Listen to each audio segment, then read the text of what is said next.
Hi there, I'm Scott Martin from Bonsai Matsu, and this is the Bonsai Stuff Podcast, the bonsai podcast for tree nutters just like me.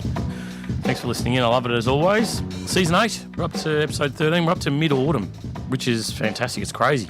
Time's just flying past. So in this episode of the podcast, I want to have a chat about mid-autumn tasks, things around the yard, things to keep an eye out for, stuff you should be doing, stuff you definitely shouldn't be doing, just to make sure your trees can make it through this.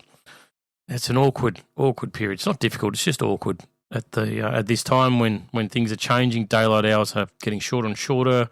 Nighttime temperatures are dropping. Daytime temperatures may still be up every now and then, but there's generally a feel that we're heading towards the cooler part of the year. And also, I want to talk about a couple of recent bonsai events. It's been a busy time for me. There's been a hell of a lot going on.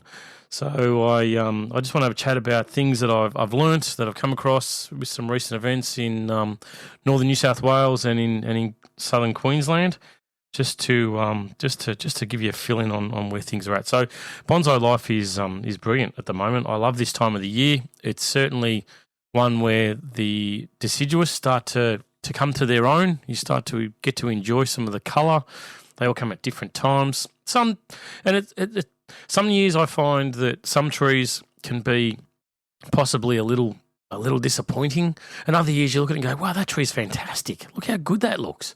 And that's okay. That's why I suppose I have more than one deciduous tree in my collection. So when some shine and others are a bit dull, I can still get that buzz through the autumn colour, which is, again, as I say this every season, but it's one of my favourites when I see those deciduous trees really start to pop, and you have a small window when that sort of stuff happens.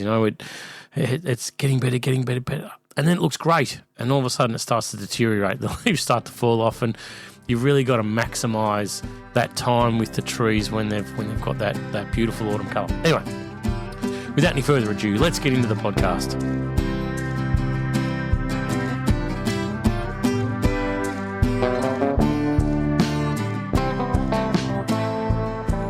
All right, mid-autumn, lovely time of the year. A bit cold. There's some nice chill overnight. Sleeping's certainly a lot easier when it's not stinking hot. The days are crisp. They can be wet. Everything's a bit damp in the mornings when you wake up. It's just autumn. It's just the way it is, especially in Melbourne, where I'm from. So at the moment, you've got to watch for watering. Now, we'll talk about watering a lot with your trees because it's just difficult. It's really hard. There's no easy way to get around it. Autumn is one of those times where you can really muck things up, and you can start the rot, because if your trees have started to go dormant and their uptake of the water, the fluid, has started to slow down, and you're still ploughing water onto the pot, and the pots are staying excessively wet, then you'll be starting to do some damage to the trees. A couple of things that I look out for at this time of the year is a bit of a slime build-up. Now, it'll be mild at this time of the year, but you might find a little bit, especially around the lower section of the trunk, around the start of the nabari, effectively, because that's where the least roots are going to be and the water's going to be sitting on there. You might find there's excess moss starting to grow on the pots now. You might be looking at it going, oh, that's beautiful, that's fantastic. It's also a sign that possibly the tree can be staying too wet. The soil mix can be remaining too wet, and it's something that you need to action. One of the things that so before I jump off to what I would do to fix it, I would be looking at using a moisture meter. I'd be avoiding, where possible, and this is only where possible, an automated watering system, because different trees will be heading towards dormancy at different times. You might find that some trees are still pushing, taking up the water, no problems. Others might be struggling a little bit, especially if you've had early colour on some of your deciduous and they've dropped their leaves, or they're 3 parts of the way through dropping their leaves by this stage, and they're on the early I'm going to bed sort of scenario.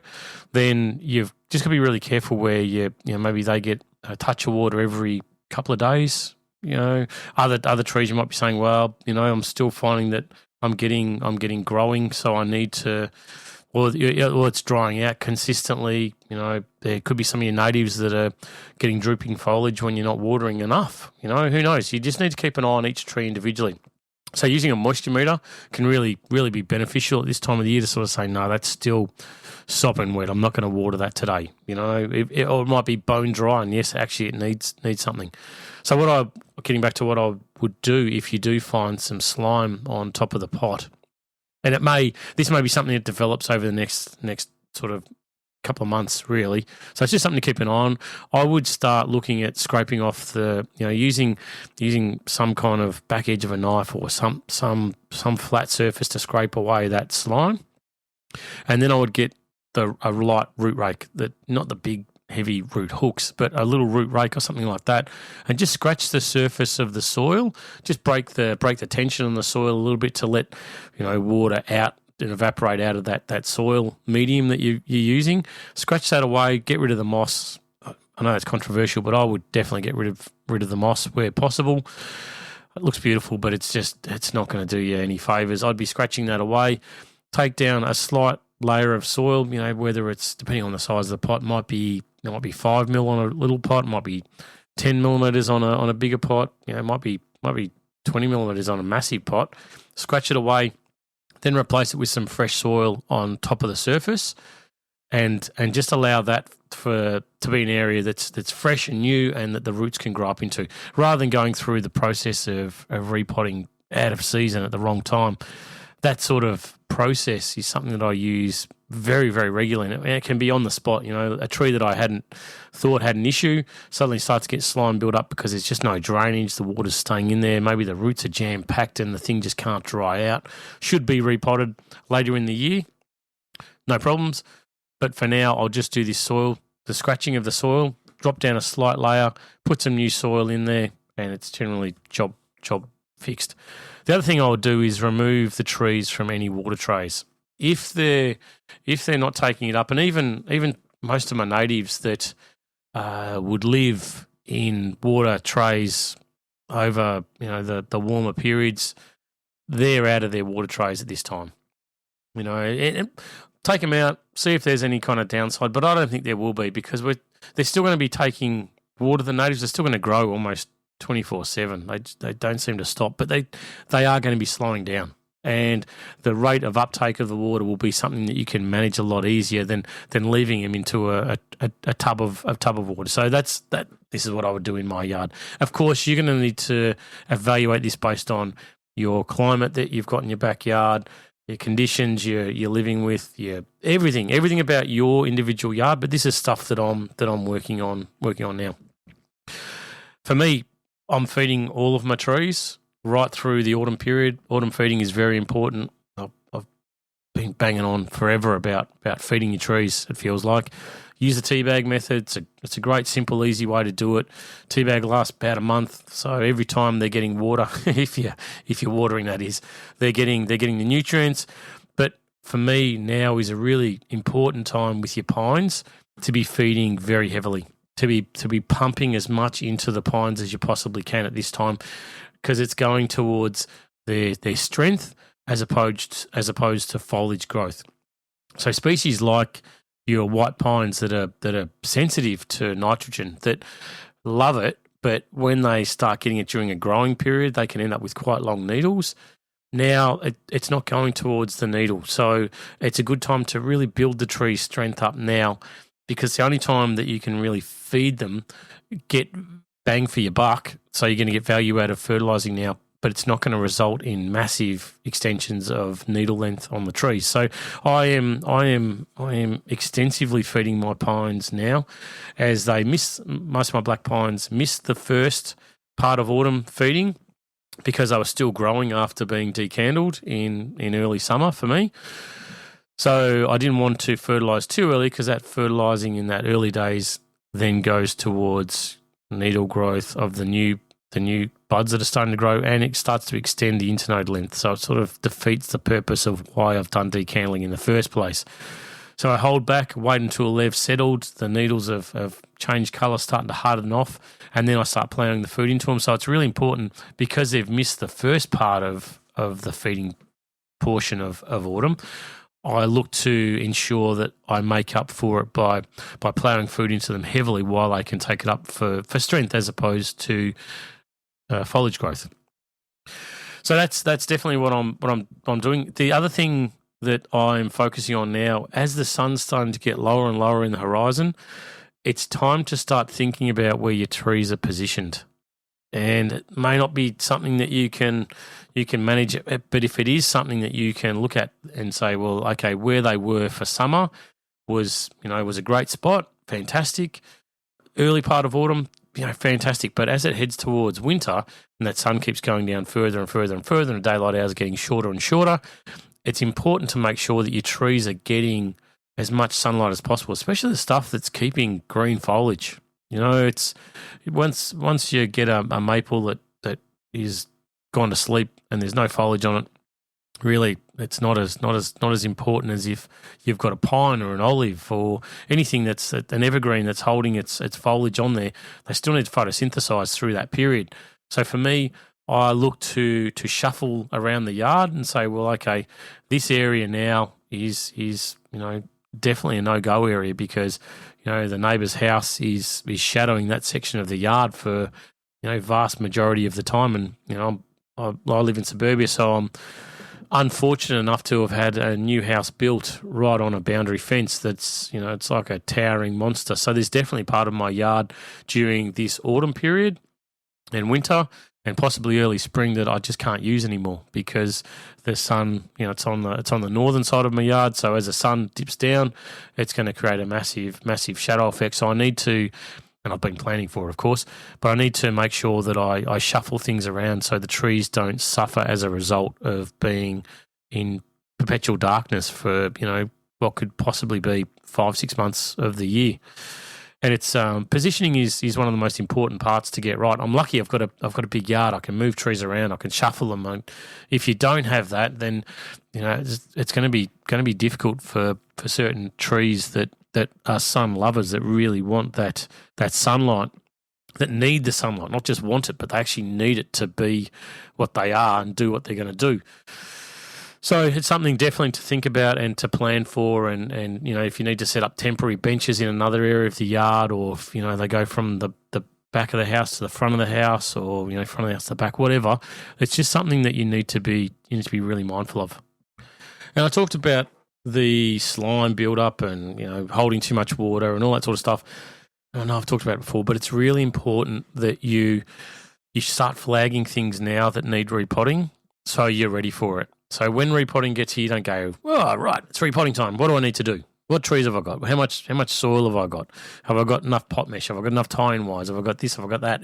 Whatever method or whatever approach that you're going to be using for repotting, knowing early the trees that you need to repot is going to make an enormous difference. And it's not just purely based on the calendar time since last repot. It's not like, oh, that's been 12 months, that'll be okay. It's like, well, how's the water uptake on that tree? Is there something that you need to do with it? It could be that it's had a ridiculous amount of growth. It's suddenly the roots are push the tree up out of the pot.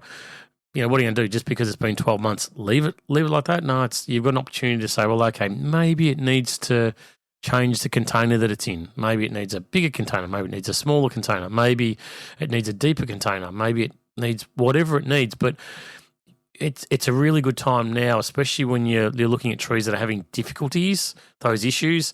They're not going to get better. They're not going to get better without your intervention. You need to make sure that you are taking accountability for your trees, and repotting is still not for months. It's still a way away. We've still got a good 3 odd months before we start getting into the repotting, and I'm talking about that every single podcast for a few months. But it's definitely time to plan for it, and you don't need to be going out there and madly buying all the stuff. It is a good time to plan to get the pots. There's still going to be availability right now. I'll give you the heads up that if you are thinking about repotting and changing pot, think about buying that now. The other stuff, you've got time. You've definitely got months and months for that. So don't go going crazy. It's not like purchasing fuel when we get told don't panic. There's plenty of fuel. But it's something that you should be flagging so you're getting ready for it, because you might be sitting there going, I've got 50 trees and I only need to repot a handful because most were done last year or whatever it is. But going through your collection now flagging them saying, actually, out of 50, I've got 25 that look like they possibly need something done, and winter's not gonna sort of tell you too much about it. But now, when they're getting towards that dormancy period, they're still taking water. Well, to a certain extent, they'll be taking water up. Is the pot solid? I had one of my biggest Japanese white pine that I've got. I was out there the other day, and all of a sudden I'm watering it. Have a look. No, it's cracked its pot. Now, it's been in that pot for a long time. I love the pot that it's in. Very happy with the pot that it's in. I love the design with the pot that it's in. But I need to make allowance now and plans for a new pot for that tree. So when it comes time for repotting, it might be that it's only been 2 years for the repot. So it's not something that I really like. For Japanese white pine, my preference is to leave them a little bit longer in their pots, definitely, rather than renewing and rejuvenating the tree on a perpetual basis, especially as the tree gets older. So my plan for that with repotting is definitely got to go into a new pot, but I've got to be really careful with the soil and with the root structure itself, and not try and encourage too much new vigorous growth on this tree, because it'll destroy what I've worked so hard on. So this is all stuff that goes through my head every single time I walk around the yard, and I make notes for myself to talk about in the podcast, because it's possibly stuff that's happened in your yard. There may have been trees that fell off the bench. I've got a couple of those that have got tape around them, since the summer winds, and yep, sure, they're definitely on the repotting list, and they may have been repotted. One of them was repotted last year. But I've still got to fix it. I've still got to put into a container that's going to be appropriate for a longer period. Yeah, how I work the roots will be different. It won't be quite as aggressive as something that I'm repotting thoroughly. But definitely, I need to make sure that I've got my plans in place and I've got the pots that I need and all that sort of stuff. Anyway, you should be enjoying some autumn colour around the yard now. Hopefully, I know there's definitely parts of Australia that don't get. And people that listen to the podcast saying, we don't get autumn colour. I hear that a lot when I travel around, and some people wish they did.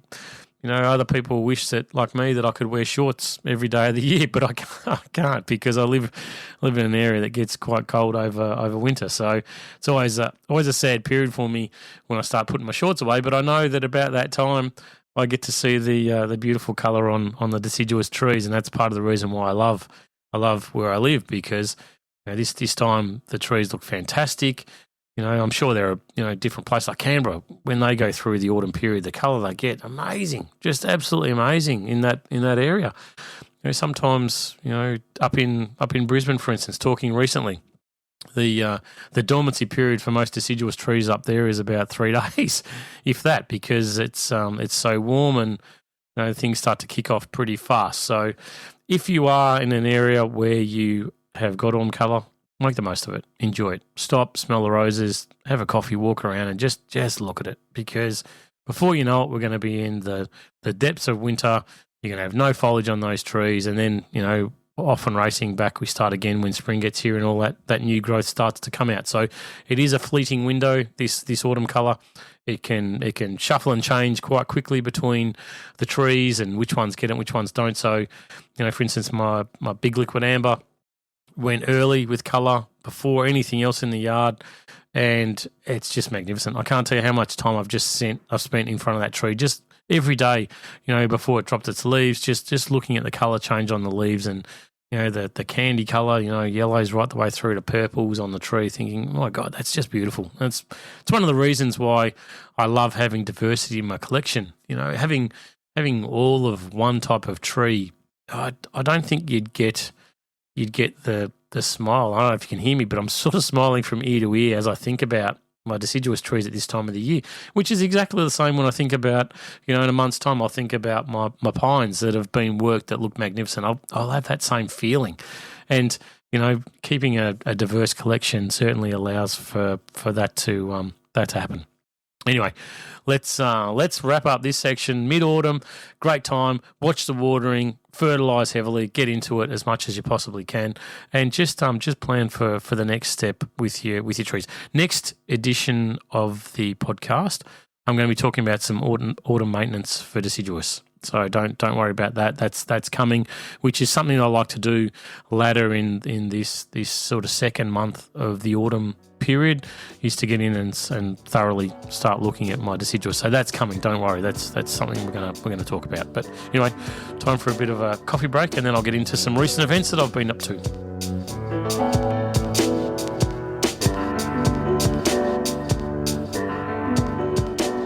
So recently I've been very fortunate, extremely fortunate, to be part of a couple of events around this beautiful country of ours, and I've got to say I love it. I love the fact that I get to travel around, catch up with a lot of people that listen to the podcast, and bonsai friends that I've met, many times, maybe only once, maybe a few times, and catch up with people that normally message with or email or provide some kind of assistance or just an opinion on things, and then to actually catch up with them in the flesh. Geez, that's nice. It's really, really, it's a beautiful thing, to be honest. And the first event I went to was Bonsai Horizons up in Brisbane, which was a brilliant event. And Koji Matsu was over from Japan. He's done a bit of a tour around Australia, seen almost every part of Australia, to be honest. And it was nice getting to be on stage with him, get to know him a little bit too. He's very professional, very nice, very amicable. So if you ever get the opportunity, no matter where you are around the world listening to the podcast, he's one that I'd definitely put on the radar to make sure that you make the effort to go and see. The focus of the event was on friendship and fun and great bonsai and working together and sharing knowledge. And I hear that a lot with different events, but it was so true. Like the focus on fun and friendship, it was oozing out of the joint. It was such a nice atmosphere to be part of, and you sort of I walked away from it. I love it when I wrap up these sort of events and I sit down afterwards and have a nice cold beer somewhere. I just like to reflect on the event and what's happened and what I've done, if I can improve something, or if I sort of portrayed and passed on correct information and all that sort of stuff. And after this event, I really, really sat back and went, oh, that was great. That was actually a lot of fun. That was exactly what the organisers had tried to get. Glenn and Brad had really told me and pumped into me, it's all about friendship and fun. And they wanted everybody, including demonstrators, to enjoy themselves, and I can guarantee you that I did. But one of the things that was a shining light to me, and I know this. There's always different ways to achieve the same objective.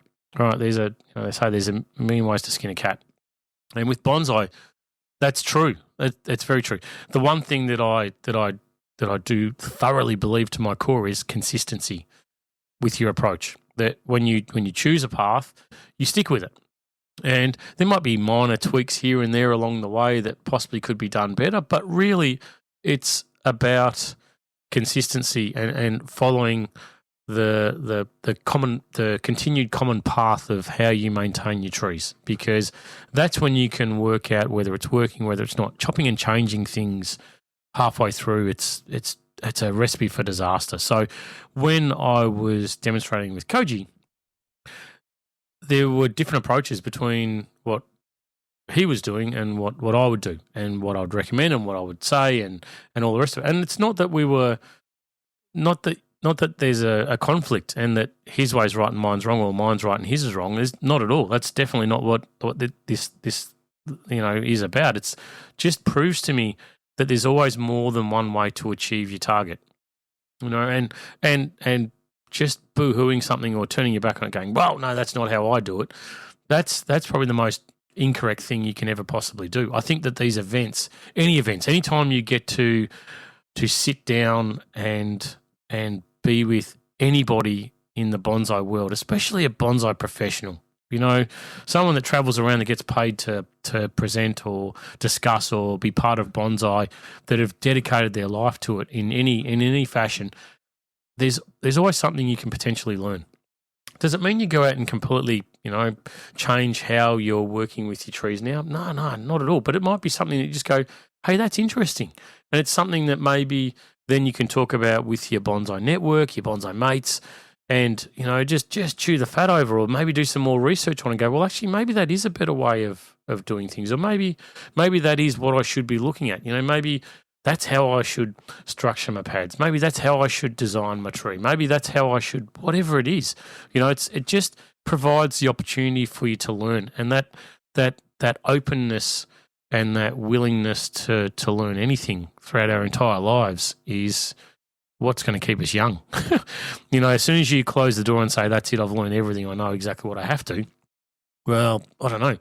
I'd rather have discussion. I was going to say debate, but I don't think it's debate. I'd rather have discussion about different things and go, well, this is where I have a different approach to that. Does it mean that the approach that's been talked about is wrong? Definitely not. But it's, we can be open, we can communicate, we can discuss, we can have different approaches to things, and maybe different world leaders around the world could take some kind of positivity out of that as well. That not everyone has to think the same way, and I really love that.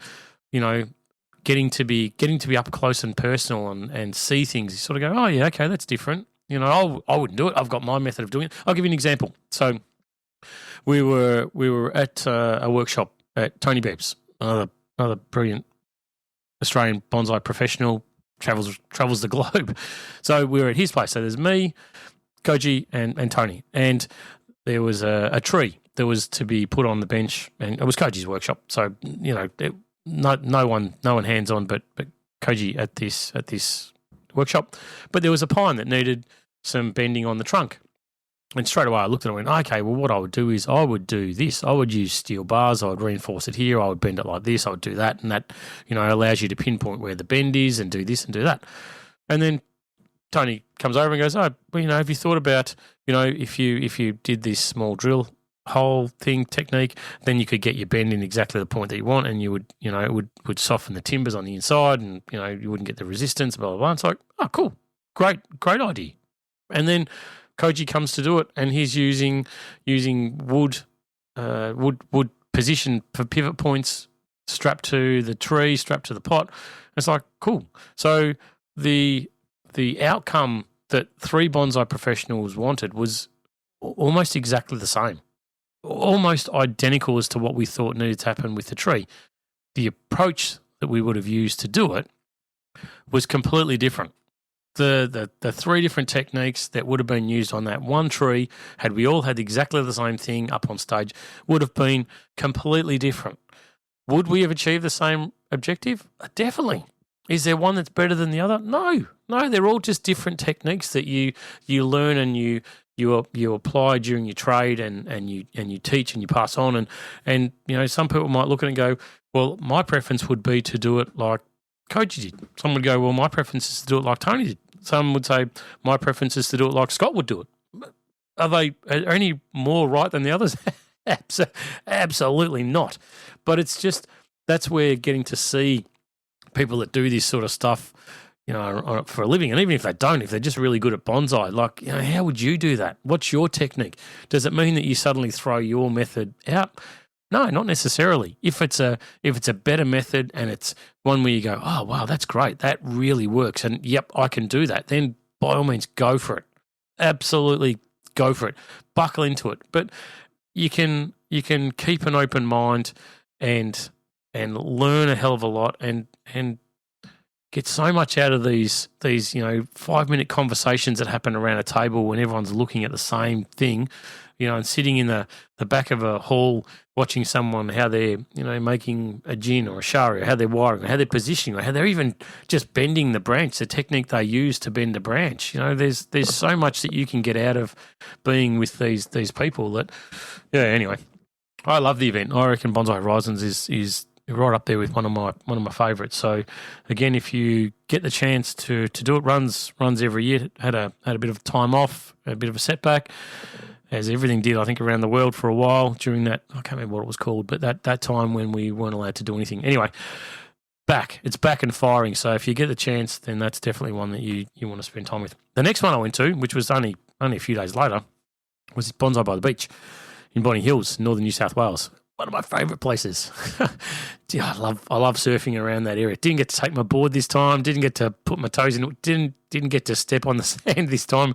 It was a bit busy. It was a weekend of bonsai, bonsai, and more bonsai. That was it. It was just full on. It was great. It was people coming from all different parts. People from Tamworth, down to the Central Coast, all over the joint. Driving all this way to be part of this brilliant, relaxed bonsai weekend where it was just an intimate environment where there was lots of discussions. It wasn't, I wouldn't say it was a formal one-way interaction. It was very much that communicating together with people and at different events, from sitting around having a beer and critiquing, trees, looking for positives and steps forward, and how would things possibly develop on this tree somewhere into the future, or is there an area that needs a bit of refinement, and how would you do that? From that to demonstrating until the wee hours of the night, making sure that trees get finished for being auctioned off. It was such a fun weekend that again, I look back on that one and thought it was an event there that I really got to get close to a lot of people that I'd met, a couple of times, and spend that quality time with them and talk about trees and get close to talking about, plans for trees and what's going to happen. And, one of the trees I worked on there was this enormous Japanese black pine, thanks to Scott and Trish, that had grown this thing. And, the night before the demonstration, without a word of a lie, I couldn't sleep. Like, I kept thinking about this tree and thinking about what the outcome was going to be because, when I work on any trees, whether it's mine or someone else's, you do a lot of things where you take the first step. You really make sure that you are putting the tree on a path. Or it doesn't need to be a tree that's fully finished. Sometimes that happens with a demonstration, and other times it's just like, okay, now close your eyes. Imagine what's going to happen. This is going to grow for the next year or 2 years. That's going to develop. This is going to grow. Hopefully we get a bud here. If we don't, then we're going to do this technique to put a branch in this position. And then, say in 5-10 years, something like that, you've got something which you're going to look back on and go, wow, do you remember when that was, that was an 8-foot absolute thumping beast of a tree? You cut it down to, a metre tall, and now look at it somewhere down the track. It's going to really develop. And it's a sort of that demonstration that I worked on. It's a sort of tree that, in the back of my mind, I think, geez, I'd love to stay in touch with that, and I would dearly love for that to be part of my collection. Not that I'm looking for any more trees at all, as I wave my hands around while I'm recording the podcast.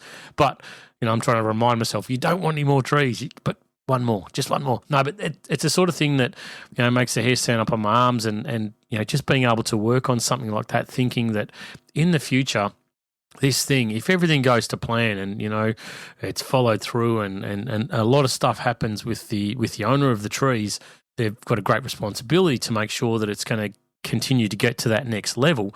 But if it all does, oh my goodness, it's going to be brilliant. So, I was lucky. I got to see that tree 6 odd months ago, I think it was, and there was talk about, hey, when you come back for Bonsai by the Beach, this could be one of your demos. And it's like, cool. That'd be great. And so from that point forward, it's like, yeah, well, okay, I had plans, and, we had possibly at the demo, I had possibly 2 outcomes for the tree that I'd refined and talked about always talk about it with the owners of trees when I'm working on their trees for a demo.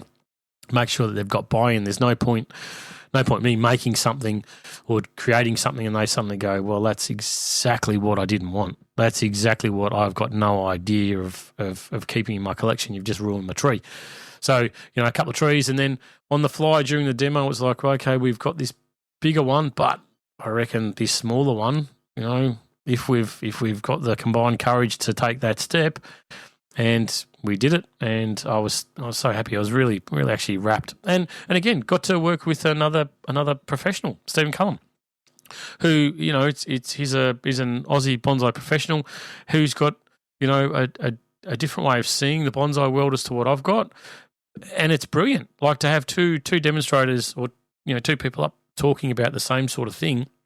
One's got one approach, one's got the other, and pretty much towards the end of it, it's a bonsai at the end of it, and we come to it in different paths and different approaches, and a lot of the stuff is different, but the same with everything. You're still putting wire on trees, you're still bending branches, you're still allowing for horticultural principles to kick in. So, it's one of those things that completely different perspective. And it's not that you have to sit there and go, well, I'm on Team Scott.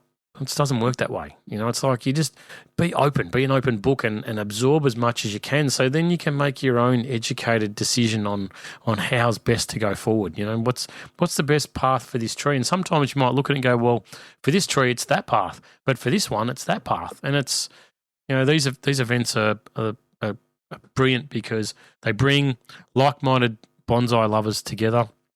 We get to, not just zip in and zip out, during a club meeting, or it might be people that come from different parts of the country to be together. So you meet new people, you suddenly get a different approach. They talk about their microclimates, their way of handling things, what they're doing. You can pick up little tips and tricks and techniques.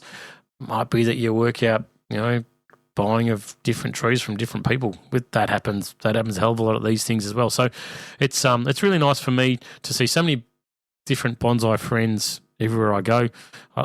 I seriously, hand on heart, love the bonsai community in Australia and anywhere else that I've been. New Zealand, fantastic. It's so, when you get to these sort of events, it just reminds me, part of the reason why I chose to go down this path. It's not just to work on trees, but it's also to pass on as much knowledge and technique and processes as I can.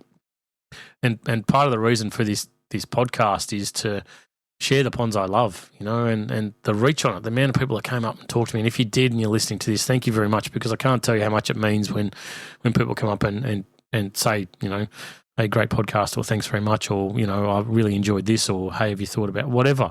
It means, so much. It's humbling, to be honest.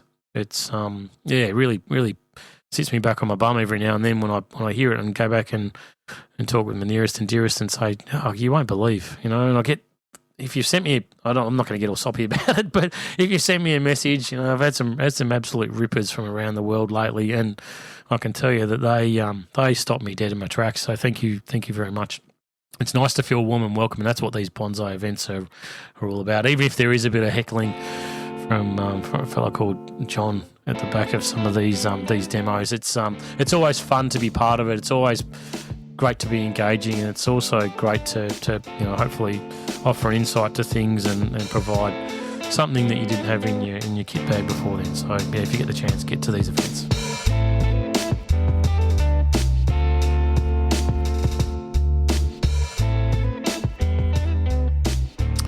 Well, that's it, folks. Another episode of the podcast is done. It's always sad when you come to a close, but there's always next week. That's the beauty of the Bonsai Stuff podcast, pumping out every single week. Well, except for maybe 1 week over the Christmas break when I like to put my feet up. But it's the weekly bonsai podcast for you bonsai enthusiasts, you tree lovers, the people that are just like me. To be honest, we've got the same passions, the same desires, and the same enjoyment of these little trees that we jam into pots. That makes us also very, very happy, which is so nice and reassuring. The world's a beautiful place. Someone keeps telling me when it comes to bonsai, and it's true. It's so true. So thank you for listening in. Thank you to the subscribers. There's a few new ones that have come on board, and it means a lot. It really does. Oh, and also I got told a couple of weeks ago. I forgot to mention it recently, but. There's apparently iTunes, I think, has got me with an explicit language warning on my podcast. I think if you listen to the podcast, you'll know that I don't use explicit language, not on the podcast anyway. It's only when I cut the wrong branch off. But if you do say anything like that, then please, it's rubbish. You can listen safely to the Bonsai Stuff podcast, because it's only about bonsai. It's only about your enjoyment of trees and my enjoyment of trees and what we can do to make them better and our lives a little bit stronger. Anyway, thanks for listening in. As always, back next week talking about the autumn maintenance for your deciduous, which should be an interesting chat. Till then, give your trees a nice big cuddle for me. Watch out the watering. Watering's a real big thing that you've got to try and get on top of and manage. Till next time, as always, happy bonsai.